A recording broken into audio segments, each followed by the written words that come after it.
Hey everyone, Christian Alniz here. BYHEB and King Royalty Studios are donating to a starving family in Gambia, Africa. Click the link in the description to donate to the GoFundMe account. No amount is too small and every donation is greatly appreciated. Thank you and have a good one.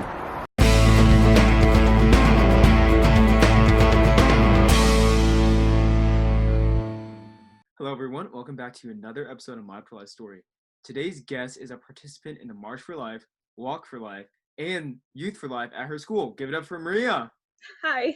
Hey Maria, tell everyone a little bit about yourself. Why are you such a big pro-life advocate? I grew up with pro-life parents, so they basically talked a lot about the pro-life movement, in which then got into me knowing about it, and then me going to a Catholic school. Well, just being part of a Catholic school, they have a Youth for Life club, so that was another thing that I was part of that would help me grow my pro-life, like being an advocate for it.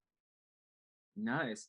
So, do you think you're just pro-life and you have this pro-life identity because you were indoctrinated into it by your family, or do you think you chose it? And if your family wasn't pro-life, do you think you would still be? I feel like if my family wasn't pro-life, I would still be pro-life myself because there was a time period where I did feel pro-choice, like because I was going to not this was before high school, and most of my friends were pro-choice, and they would talk to me about it because I didn't really know much, but my friends were always talking about why you should be pro-choice, saying like my body, my choice, and what that means, what it means to be pro-choice. Sometimes hearing them say what they were saying didn't really make sense to me because I would still go back to thinking, well, what about the baby? Don't they have dignity? So, and then going on from there, I still talk about pro-life stuff. So if my family was pro-choice, I still feel like I would still be pro-life. That is really bold of you too, because most people, like in those kinds of situations, they would just kind of conform with the social norm.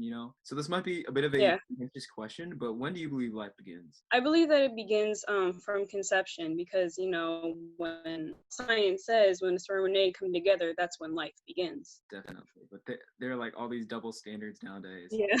How do you think you've influenced your community so far by being pro-life? Well, I know I have an Instagram account, which I made that, to show more of the pro-life. Also, like I have siblings that aren't pro-life, but I still have discussions with them, and I think that they understand what I mean. It's just, and then also with my friends too, even at a Catholic school, there are still kids that are pro-choice, but we still have discussions. And when I was going into my Catholic school, I was, pro-choice, and then my friends, they were kind of helping me too to grow into being more pro-life, I guess, in a way. And so that really helped. And so from them helping me was able for me to help my family that were pro-choice. Like one of my cousins, she was very pro-choice, but now we're kind of on the same page on being pro-life. Those are some good friends you got there. What are your goals within the pro-life movement? Is this just a hobby, phase, or maybe even a career? One of my friends, she told me, she said I could become like a pro-life activist, and that stuck with me. I'm still thinking about well, how would I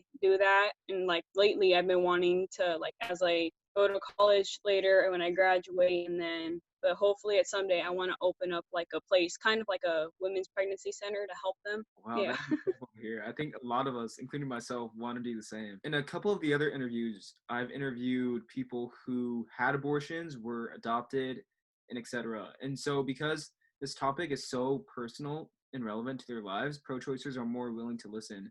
Do you receive the same treatment, or do they try to silence you and shut you down just because it's not personal testimony that you have? They usually try to shut me down because I've had family that have had it, but it's I never get a chance to or talk about their story because it's just once they see what my page or whatever, they know what I'm about, they kind of already are just no, I don't wanna do it or talk about that. So, do you think anyone should be able to speak out against abortion? Why or why not? Yeah, if you're against abortion, I think you should speak out about it because if you don't say anything, if you say that you're pro-life and you don't say anything about it, just remember that because you're not saying anything, there's still babies being killed. So you need to speak out because if you really want it to end, you will help end abortion. Yeah, I think a good analogy that I hear for all the viewers out there is that it's kind of like bowling. If you're just a bystander and you're not getting involved, you're not interfering or stopping it, and you're just as guilty, you know? How do you think the pro-life Mhm. movement can better help women, and how do you think we can change the hearts of pro-choicers? If you want to help the pro-choicers and help women, you need to do that with love. You have to do it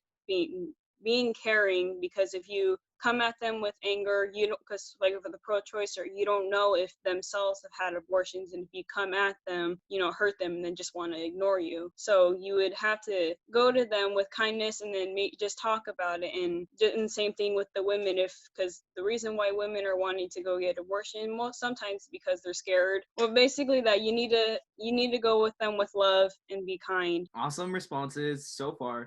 So now we're going to transition onto the field questions portion of this interview, where I'll ask you some hard case questions.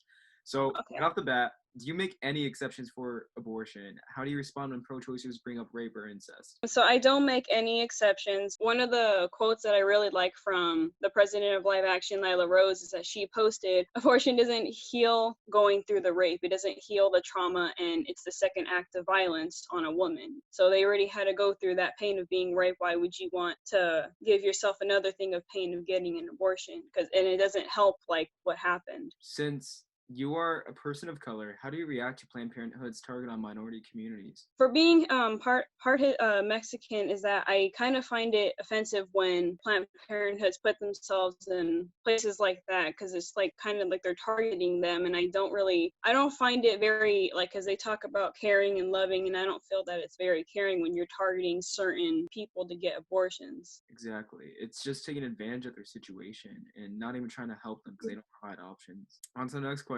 Often I hear pro-choicers bring up the foster system in order to undermine the pro-life movement. How do you react to this? So when they say, why, when you bring up, well, instead of aborting, put them for adoption, and they say, well, the adoption and foster system's so bad, my question is, well, if it's so bad, why don't you go and help it get better? Instead of giving money to Planned Parenthood, why don't you give money to those sent, like the foster and adoption system, so that that can do better? And so like, and then they say, well, usually they come out, or while they're in there, they're depressed or suicidal. It's like, okay, well, why don't you donate money to get them counselors so that they can figure out how to get better, instead of just finding the answer to kill the children like an abortion? Why don't you put your money in to help the foster care? I couldn't have said it better myself. That was an awesome response. How do you think abortion will end? And do you believe pro-lifers need to compromise more and support more birth control to do it? Abortion, the way how it can end is if people that are pro-life come together, and like how I said earlier, if you're pro-life, you need to speak out about it and not be silent, because if you're silent, then the unborn babies that are going to will get aborted still. Yeah, we do things peacefully with love, because if we do things with hate, then that's not going to help like the case. That will make things worse. The mainstream media likes to use this outdated profile of pro-lifers being old white males in order to demonize us.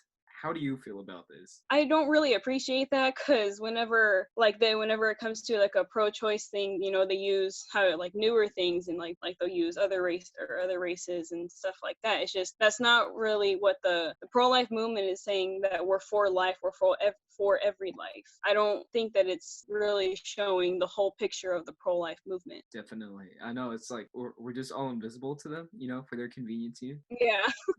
As a woman, does any part of you feel like you're oppressing yourself by being pro-life? Not really. Or there was a point in time where people, when I told them like, when I'm older, I want to have children, they would say, why? Do something, like actually do something with your life. You don't want that. And I remember thinking that way for a really long time, for a while. But then I remember thinking like, well, no, because I am going to be doing something with my life, and that is caring and loving for like my children, and helping them like do the same thing for their life, so that when they're older, they can do this, like love and care for others. A lot of people will tell me, well, you're a woman, you should be pro-choice. And it's like, well, I'm a woman, and I recognize that, one, I don't want women to suffer from abortion, and two, and when I talk to feminists, sometimes they'll say like, well, you're feminist, you should be like part of the pro-choice movement. And then I'm like, well, if you're such a feminist, why aren't you defending the unborn women that are going to be aborted? You should be defending them. What role do you think fatherhood plays on pregnancy? I think it plays a very big role, because because have a mother and a father,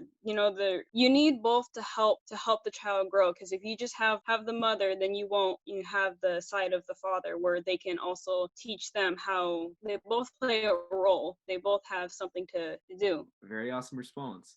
So, what advice do you have to pro-lifers all across the globe. How do you think we end abortion and love pro-choicers at the same time? If you're ever in a discussion with a pro-choicer, one thing, do not start cursing. That will not help. To answer their questions kindly and don't start getting like sarcastic with them, or don't be rude in general. That's kind of what it is that they want, because then if you show them not kindness, then they'll start calling you out saying, well, they're not kind. And the thing is, we are, because we love all life. And so if you're going to talk to a pro-choicer about it, do it with love. And if you're pro-life and you're quiet about it, well, I'm going to say I think you need to speak up, because well, then babies are still going to keep dying, and then abortion will never end, because if we're silent, then the pro-choicers have the voice, and then they can get what they want, basically. Abortion isn't like a religious issue, it's a moral issue. If you think it's Yeah. morally wrong, then you have the obligation to speak out against it. What would you like to say to the silent pro-lifer? Maybe they are scared of speaking out, or they don't want to enforce their beliefs onto others. How can they get involved, and are they morally obligated to do so? How you can get involved is, well, how I started getting involved more was making an Instagram account, but not obviously not everybody can do that. If you have like a phone or a laptop, whatever, like search up like live action. That's like another good way to get involved and how to be part of the pro-life movement. What would you like to say to the pro-choicers watching this? What should they take away from this interview? First of all, that we love you, that you are loved. Just remember that we love everyone. We want to make sure that every life is recognized and shown that they have dignity. Or when we call ourselves pro-life, we stand for all life. That means, born and unborn. We believe that every human being has dignity, and as humans, we are supposed to stand up for one another, even for the defenseless. Well said. What would you like to say to the mother faced with an unplanned pregnancy, unwanted pregnancy even? Just know that abortion doesn't have to be an option. There are places like women's clinics that will help, and the thing is, they will help you through and after the pregnancy. And people will tell you they'll just leave you, and that's not true, because they're there to help. They will help you through and after. And like, I know one of the places, like Choices, my mom likes to help out a lot. She donates a lot of diapers, a lot of baby clothes, and she helps organize that so that when a woman has an unplanned pregnancy, she needs help, they will go and help her fix like everything ready for her when she has the baby, and then even after that. Maria, do you have any final thoughts that you'd like to add? Just remember, if you're going to be talking about pro-life, the pro-life topic, do it with love, not with hate, because if you show hate, you'll just make it grow, because evil fears good. And so if you show that good, it will leave. And so you need to do things with a good heart. Well said. Couldn't have said it better myself. Guys, this has been my interview with Maria, and make sure you like, comment, and subscribe. I will put her Instagram tag down below, and stay tuned for more episodes. Have a good one, guys. Bye.